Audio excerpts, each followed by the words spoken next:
मैं नरेंद्र मोदी बीजेपी से लड़ता हूं, मेरे ऊपर 24 केस। ईडी ने मेरे से 55 घंटे सवाल पूछे, मेरी लोकसभा की मेंबरशिप रद्द कर दी, मेरा सरकारी घर छीन लिया। आपको याद होगा कुछ महीने पहले बीजेपी के लोग अपनी छाती फैलाए घूम रहे थे।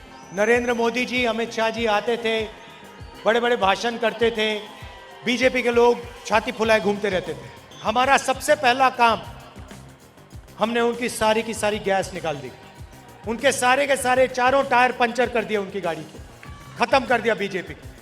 अब ये जो तीन पार्टियां हैं ये एक साथ काम करती हैं, बीजेपी, बीआरएस और एमआईएम।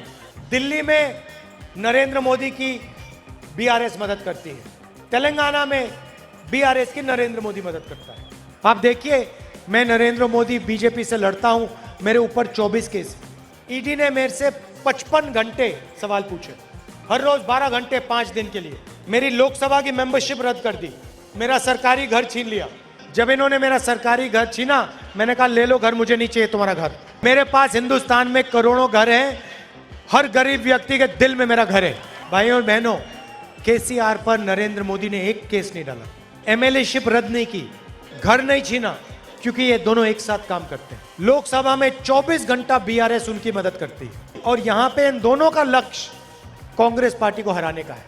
तीसरी पार्टी एमआईएम, जहां भी कांग्रेस पार्टी चुनाव लड़ती है वहां पे एमआईएम टिकट दे देती है। उनकी एमएलए की लिस्ट आप देखो तो सारे के सारे एमएलए बीजेपी की मदद करने के होते हैं। महाराष्ट्र में, असम में, गुजरात में, मध्य प्रदेश में, छत्तीसगढ़ में, जहां भी कांग्रेस पार्टी बीजेपी से लड़ती है वहां हमारे को तंग करने के लिए, हमारे वोट काटने के लिए एमआईएम खड़ी हो जाती है। लड़ाई बीआरएस और कांग्रेस के बीच में है और हम बीआरएस को यहां पे हराने जा रहे हैं, हम छोड़ेंगे नहीं उनको। और फिर उसके बाद दिल्ली में नरेंद्र मोदी को हराएंगे। उसने पूरे देश में नफरत और हिंसा फैला रखी है। हम नफरत के बाजार में मोहब्बत की